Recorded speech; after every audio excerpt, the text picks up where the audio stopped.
Hey, did you pack all the snacks? What about the mixtape? Yes.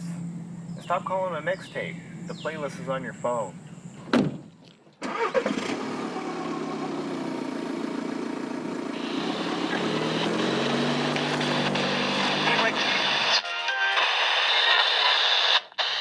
We lost the station again. Keep trying. Hold on. Let me try this one. Stop. That's it. Turn it up. Turn it up.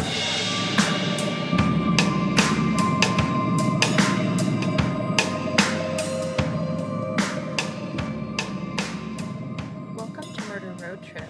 I'm your host, Haley, and joining me on today's road trip is my husband, Ches. What's up, guys? Ches is the mind behind the Murder Road Trip theme song. Thanks for coming on the show. No problem. You're welcome. Altemio Sanchez was born in Puerto Rico on January 19th, 1958. His parents already had one son and two daughters. When Altemio was 2 years old, his mother caught her husband in bed with a prostitute, so she moved the family to Miami, Florida. After a short time in Miami, the family moved to New York. Altemio's mother found a new boyfriend, and the family lived with him in his van. The boyfriend was physically abusive to Altemio's mother and sexually abusive to Altemio. Even after finding out about the sexual abuse that her boyfriend was committing against her young son, Altemio's mother still did not leave the man. She was too afraid. Eventually, though, she did move her family to Buffalo, New York when Altemio was 9 years old. His mother continued to date and would go on to have many more abusive boyfriends. Altemio's first rape attempt was during his senior year of high school in 1977. He was on Bidwell Parkway, close to Delaware Park, when he passed by a girl. He came up behind her, hit her on the head, laid on top of her, but did not penetrate her. Shortly after his first rape attempt, Altemio attacked a second girl in a similar fashion. On May 26, 1977, Altemio attacked his third victim in Delaware Park. He approached the woman while she was in her car. He showed her his knife, told her to get out of the car, and forced her into some bushes. While in the bushes, Altemio made the woman take her clothes off and lay on the ground. He then tied her hands, shoved a gag in her mouth, and proceeded to rape her. Altemio attacked another victim on July 18, 1977, in Buffalo. He walked up to a 19-year-old woman and showed her his gun. He told her to take her clothes off and lay on the ground. He began to rape her, then promptly stopped and forced her to perform oral sex on him while he held her at gunpoint. Altemio Sanchez didn't have a girlfriend until he met a woman named Kathy in college. The two started dating and she got pregnant. Altemio dropped out of college and got a job in a factory to support his family. The two were married on July 5th, 1980. They would go on to have two sons together. On April 14th, 1981, Altemio raped a 21-year-old woman in Delaware Park. The woman was attacked from behind with a knife. He held the knife to the victim's vagina, made her lay down, and told her to remove her clothes. Altemio raped the victim while she laid on the ground. A few days later, the victim saw Altemio at the mall with his family. She wrote down the license plate number and reported it to police. Police followed up with the license plate number and found one Wilfredo Caraballo. Wilfredo is Altemio's uncle. He had let Altemio borrow his car. Wilfredo lied to the police and told them he had never loaned his vehicle out. On December 19, 1983, Altemio raped yet another 24-year-old woman in Delaware Park. He attacked the woman from behind and showed her his gun. He told her, "If you scream, I'll blow your head off." Altemio made the woman lay on the ground and take her clothes off. He then pulled the victim's knitted tube over her head and put her shirt over her face. Then he raped her. Then, Altemio raped a 22-year-old woman on April 3rd, 1984, at a railroad overpass. After passing the victim, Altemio attacked the woman from behind with a gun. He made the victim lay on the ground so he could remove the victim's clothes and cover her eyes with a coat. He then fondled the woman from behind and raped her on the railroad stairs. Although there are no details about a rape committed on August 15, 1984, in Evans, Altemio Sanchez would later be linked to the rape via DNA. On June 12, 1986, a 44-year-old woman was jogging in Delaware Park when Altemio came up behind her and strangled her with a rope. He told her to shut up and walk with him, and he pushed her into a bush. Altemio told the victim to remove her shorts and panties. He put her shorts over her head, lifted up her shirt, pulled down her bra, and fondled her. Next, Altemio made the victim lay down so he could get on top of her and rape her. When he finished raping the victim, he pulled on the cord around her neck until she passed out. On July 14, 1986, a 17-year-old girl walked to summer school in Hamburg. On her walk to school, Altemio attacked the girl from behind. He wrapped a rope around her neck, drug her through the brush, then made her run around 300 yards with him. He told her to lay down and take off her shirt. Then Altemio took his own shirt off and put it over her head to act as a blindfold. He told her to bend over, then he pulled his pants down and raped her. Out of nowhere, Altemio stopped. The victim believes he did not finish. He pushed her into the mud and told her to stay there for 20 minutes or he would kill her. Altemio took off running, and she put her clothes back on. In 1986, a man named Anthony Capozzi started hanging around a coffee shop near Delaware Park. A police officer noticed Anthony and his strange behavior. Anthony had schizophrenia. He became a suspect and was placed in a lineup. 3 Delaware Park rape victims identified Anthony as their attacker a year after the rapes occurred. Although there was no physical evidence, Anthony Capozzi was convicted of 2 rapes and acquitted of the 3rd that were committed in Delaware Park. He was sentenced to 11 to 35 years in prison. With an innocent man in prison, Altemio Sanchez was able to continue his serial rapist career as the bike path rapist.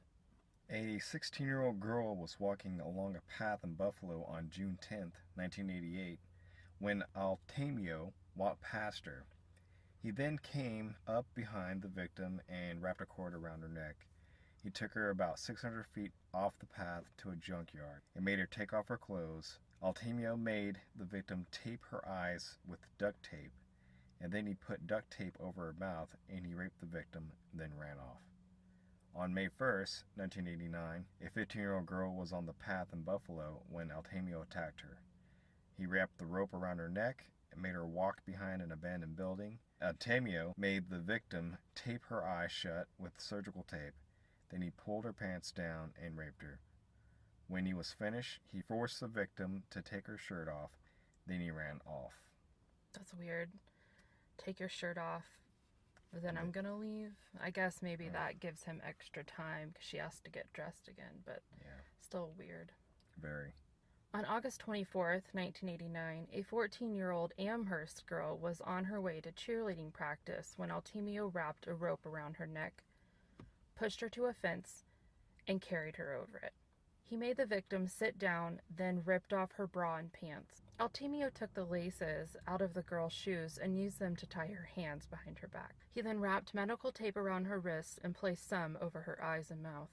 Altemio raped the victim as she laid on the ground. He pulled the rope around her neck until she passed out, then he ran away. A 32-year-old secretary went for a walk on a path near where another victim had been attacked on May 31st, 1990.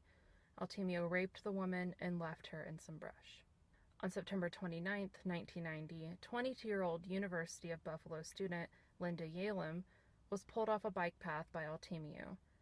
Just as he had done so many times before, he took her several yards off the path, pulled her bra and pants down, and put her shirt over her head. Altemio then duct taped her mouth. This time, though, his victim fought back, causing Altemio to become enraged and completely lose control. He ended up strangling Linda that evening. Her body was found the next day in some brush.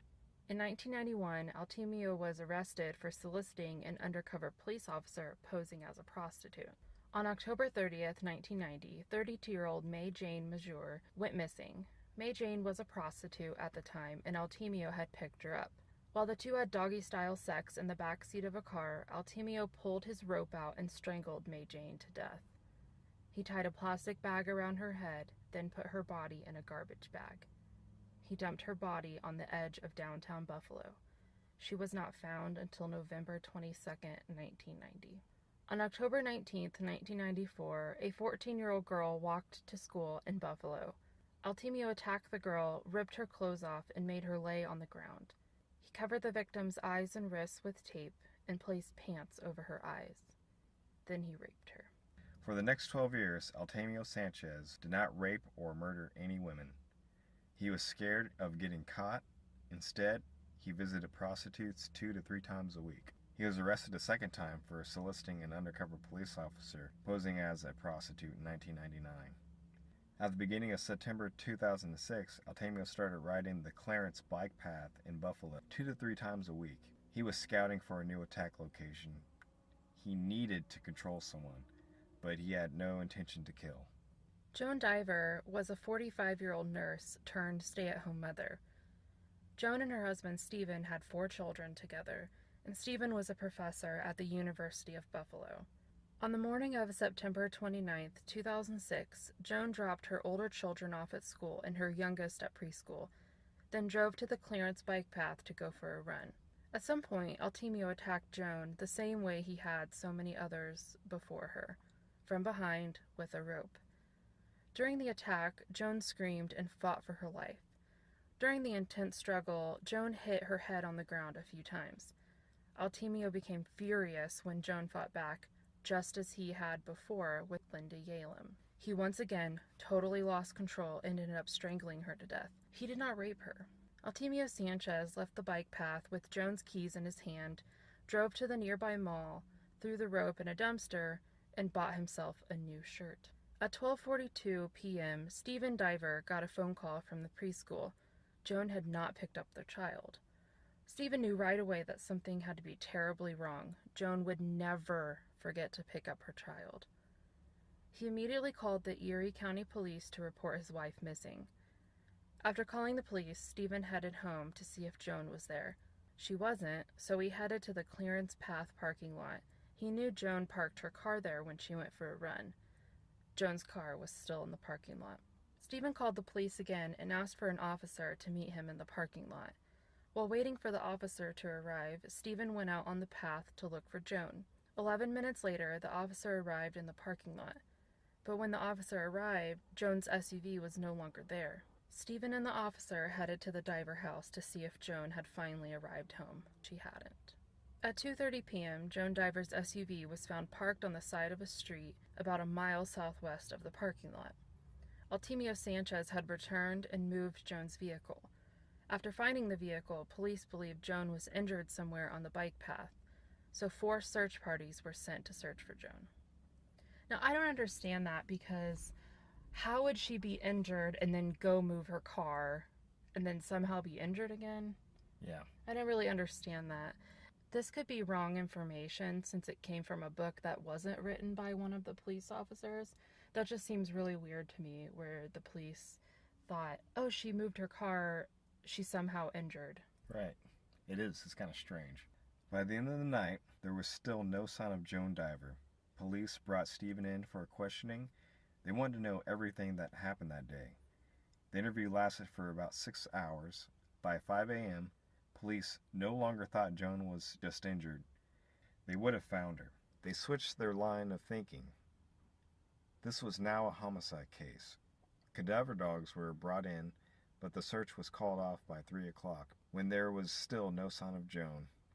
Against police advice, Stephen and friends went to search the bike path again. At 2:10 p.m., Joan's body was found in some foliage off the path. Her face was covered in dirt, blood, and bruises. Her hair was matted and wet. Her shorts had been pulled down, and they hung from one leg. Her t-shirt was pulled up, and her sweatshirt was placed over her torso. When the police arrived to the scene, they noticed that Joan had a purple line across her neck and one across her chin, the same 2 lines that all the other bike path rapist victims had. After 12 years, it appeared the bike path rapist was back in action. The autopsy results showed that Joan had been strangled and also had received a blow to the head, where her head hit the ground during the struggle. However, there was no sign of rape. The bike path rapist had never just killed a woman before, he always raped his victims. This new revelation made the police question whether this was actually the work of the bike path rapist. Instead, they focused their attention on Stephen. But Stephen had a solid alibi. He was at work, and many of his coworkers could place him there. So the police had to keep searching for clues. Next, a detective swiped Jones' SUV for any sign of DNA.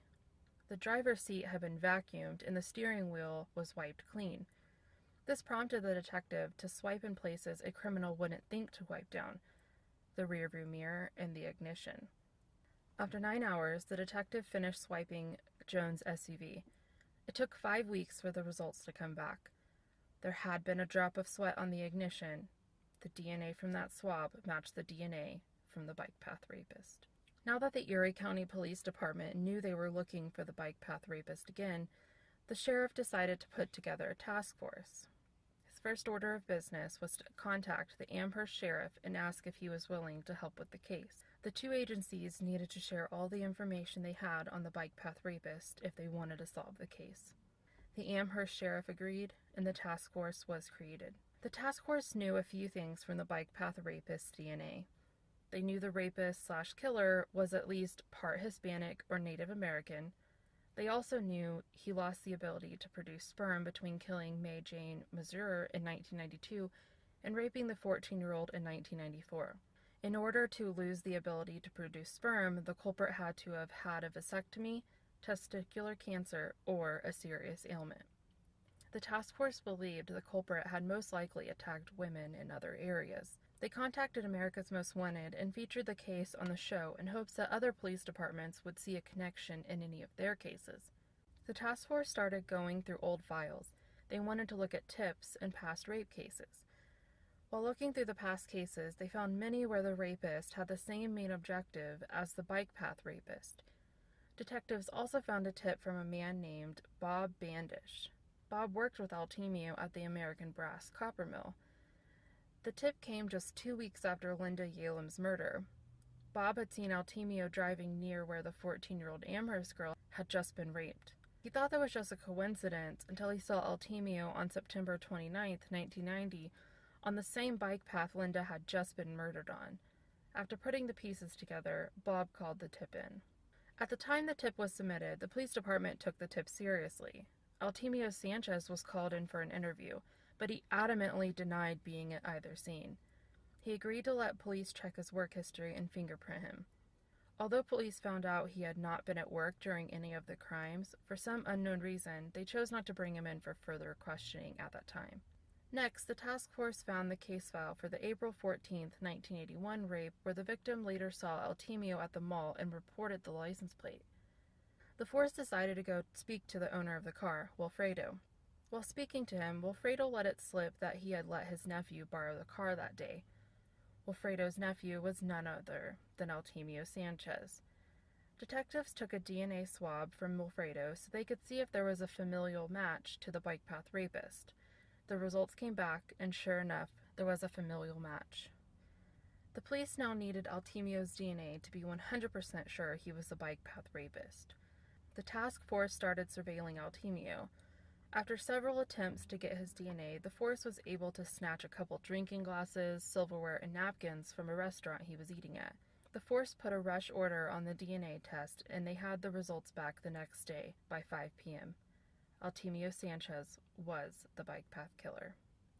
All that was left was for the detectives to arrest, apprehend, and detain Altemio, so they devised a plan.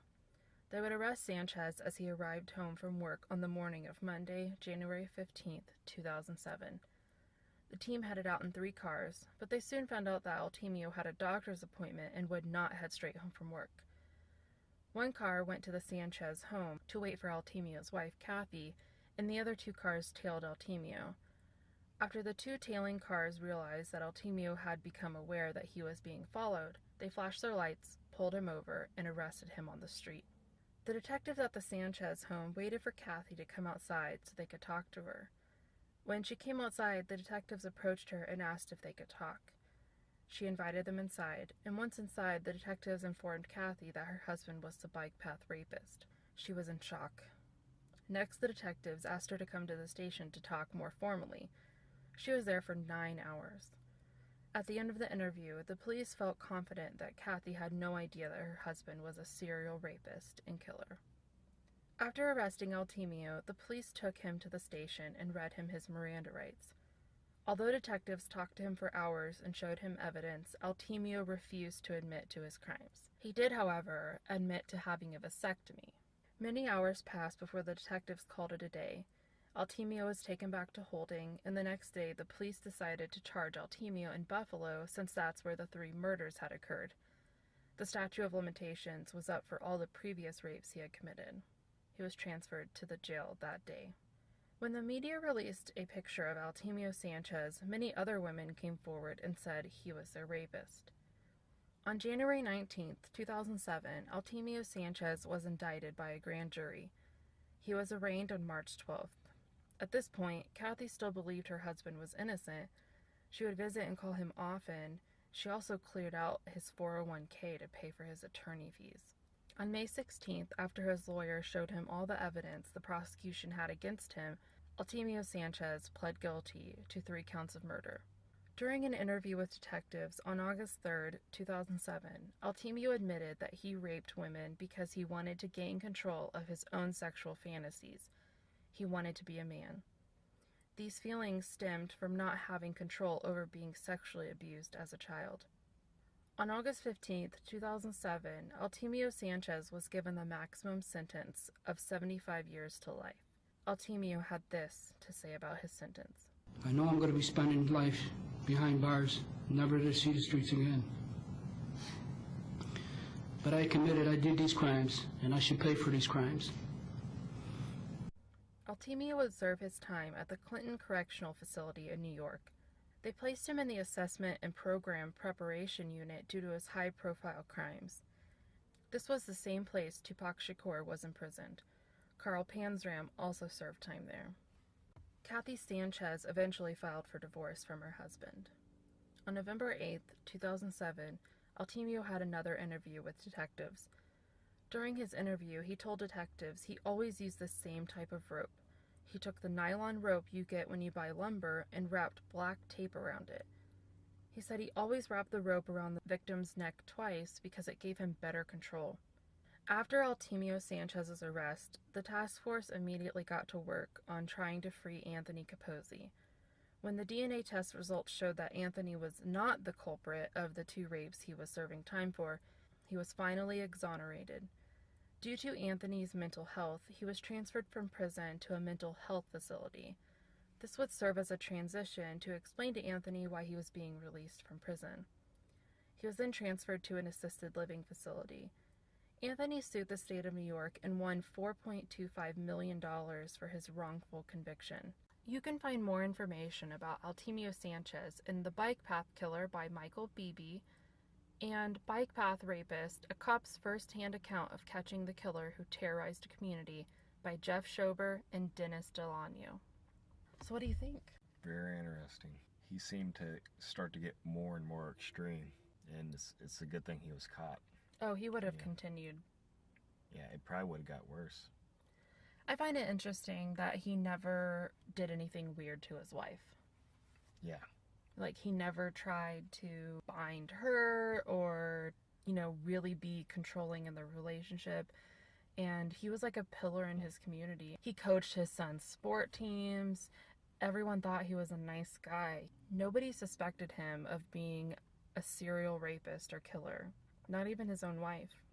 That's what made him so successful, though, because if people had suspected him, he wouldn't have gone on. Yeah.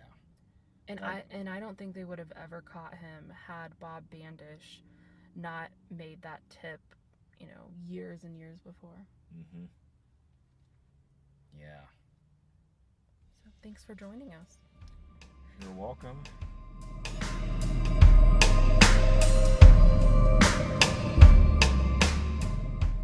You can find Murder Road Trip at murderroadtrip.com, on Instagram and Twitter at murdertrip, and on Facebook at MRT Podcast.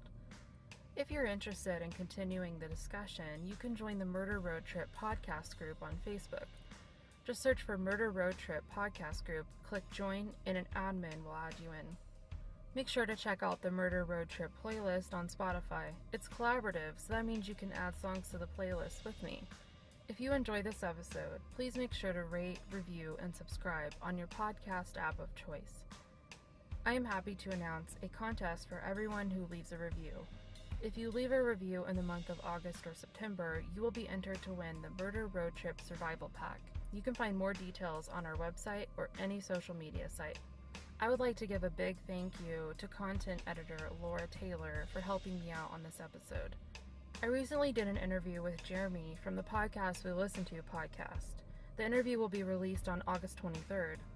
I will also be appearing on the upcoming podcast We're All Just Pretending. I will be giving bad advice. Make sure to subscribe to both of those podcasts so you don't miss out on anything. Please stay tuned after the music to hear from some other great podcasts. Remember to check your back seats, and I'll see you at the next rest stop.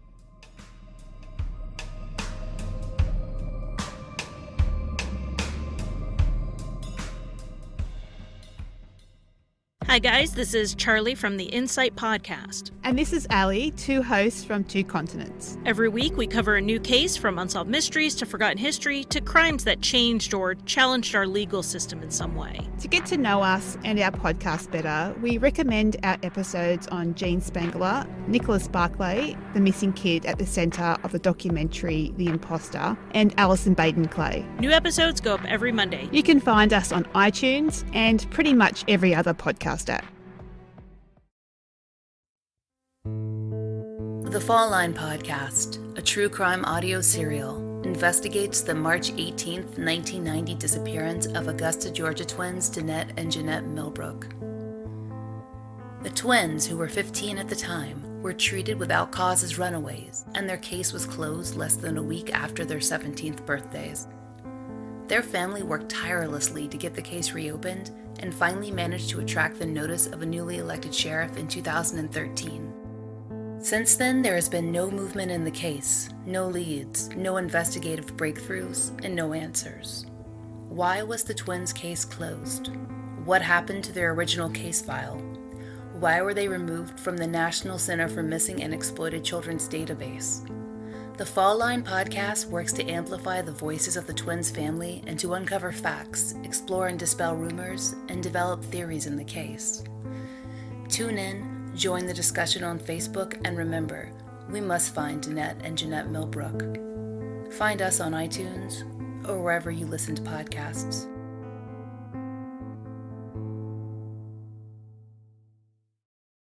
This week we're discussing the case of the Grim Sleeper. Tonight we are discussing the wrongful conviction of Richard Rosario. We're going to talk about the disappearance of Evelyn Hernandez. We will be discussing the case of the San Mateo slasher. Dive into the disappearance of Sneha Phillip. The wrongful conviction and near execution of Clarence Bramley.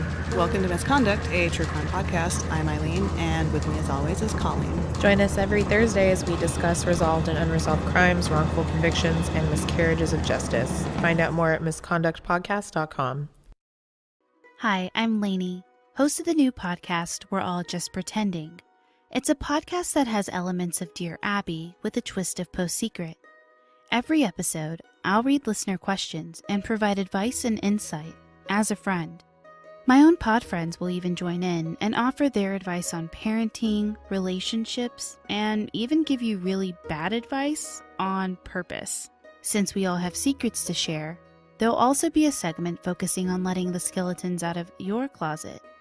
If you're looking for advice or want to share a secret, head to allpretendingpod.com. And remember, we're all just pretending here.